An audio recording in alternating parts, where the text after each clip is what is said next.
It is the highest high, and it is surrender to the unknown. Then were they? You think they were like prepared to die? No. Katy Perry was prepared to die. Going to space was an incredible achievement 60 years ago, and now it's something that a YouTuber can do.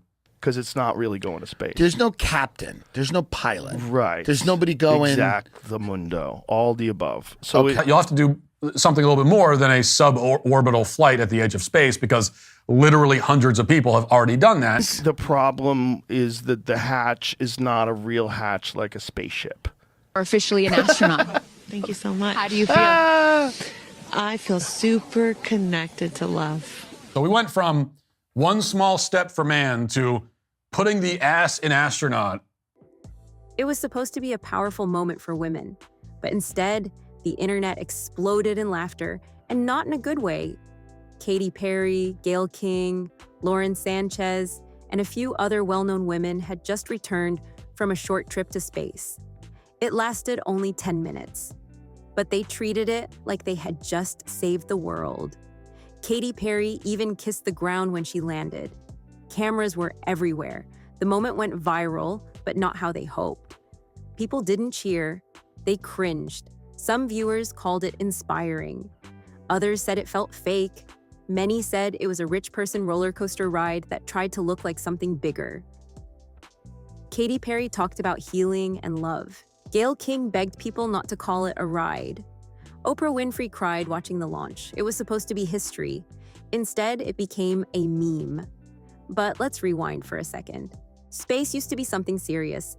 Trained astronauts went through years of hard work to get there. They risked their lives. They did it for science and discovery. Now, it seems like space is becoming a new place for celebrities to pose for selfies and rack up likes. Before the launch, Gail King proudly said this was for women everywhere, that they were breaking new ground, that this mission was about strength and change. But what exactly did they do? They floated in space for 10 minutes in a rocket they didn't control after 2 days of training on how to buckle a seatbelt. Let that sink in. Even some celebrities started calling it out. Olivia Wilde reposted a clip of Katy kissing the ground and joked about how dramatic it was. Amy Schumer said she got added to the mission last minute, as a joke. Martha Stewart even trolled the whole thing by sharing a video of herself floating in zero gravity years ago with a Katy Perry lyric slapped on top. Then there was the flower. Katy brought a flower with her. She said it was for her daughter. She held it up in the capsule and smiled like it was the most important item in the universe. And then, to top it all off, she sang "What a Wonderful World" while floating. This wasn't an astronaut mission. It was a music video, and that's the problem. When you act like a selfie-filled vacation is somehow equal to real space history, people will notice. And they did. The internet blew up. Jokes poured in. People compared the flight to a ride at Disney World. Some said, "I've been on Soarin' more times than them. Can I be an astronaut too?" Others got a little more serious. They pointed out how expensive the trip must have been. Meanwhile, regular people are struggling to buy groceries. "You're taking up space," one user posted, "while the rest of us can't even afford eggs." Gail King didn't like that. She jumped on social media saying it was wrong to call it a ride, that it was more than that. A journey, she said. Something powerful, something deep. But the truth is, they didn't do anything most people couldn't do if they had the money or the right connections. Lauren Sanchez, Jeff Bezos' fiancée, helped organize the flight. So, of course, her friends were the ones who got to go. There was no lottery, no contest, no random girl from Middle America, just celebrities and media stars.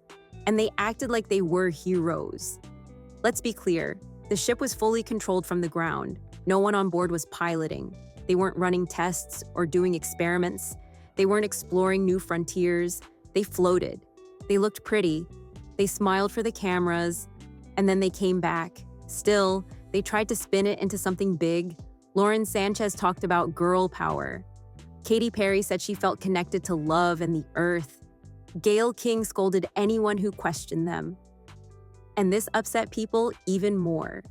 Because when you make a big show about how brave and inspiring you are, people expect, well, something brave, something inspiring. But what they saw looked more like a Hollywood event than a NASA mission. It was the kind of thing you'd expect to see on a reality show. Critics didn't hold back. They called it a vanity project. They said it was less about empowering women and more about marketing rich people. Even other astronauts spoke out, saying this cheapens what space exploration really means. Then came the montages. Videos started going around showing the women twirling in space, smiling in slow motion with dramatic music in the background. One clip showed Katy holding a daisy and talking about her daughter. Another showed Gail King talking about how proud she was of herself, all while floating for 10 minutes. People laughed, but they also asked hard questions. What makes someone an astronaut now? Is it the years of training, the danger, the discovery, or is it just being rich and knowing the right people? If Katy Perry is an astronaut, then so is the guy who rode mission, space at Epcot 6 times last summer. And the internet didn't stop there. They made jokes about the capsule being like an Uber to the stars. Some said the only thing they launched was their ego. Others said, we get it, you went to space. But what exactly did you do there that helped anyone down here? And that's the real issue. Because if this trip was meant to inspire people, it missed the mark. It looked like it was more about fame than progress, more about Instagram than impact. But instead of listening, the crew doubled down. They told us we just didn't get it, that this was about unity, power, and change, that they were making space for women. But critics said, you're not making space, you're just taking it. Even now, weeks later, people are still roasting them online. Clips from the trip are being used in comedy sketches. Memes are everywhere. And the message is clear. If you want to be taken seriously, act serious. Don't float in space for 10 minutes and expect a parade when you get back. This could have been different. They could have used their platform to talk about science, to share what it felt like, to encourage real access to space for all kinds of people. But instead, they talked about themselves. And now they've become a symbol, not of progress, but of privilege. A lot of people wanted to be proud of this moment. They wanted to cheer for a group of women going to space. But instead, they felt like they were watching a commercial, a staged event, a PR stunt for billionaires. So what's next? Will more celebs start going up? Will space just become another playground for the ultra-rich? Will we start handing out astronaut wings to anyone with a blue check mark? Only time will tell. But if this flight taught us anything, it's that people are paying attention. They see through fake empowerment. They know the difference between history and hype. And they aren't afraid to speak up about it. Because floating in zero gravity for 10 minutes doesn't make you a hero. It makes you weightless.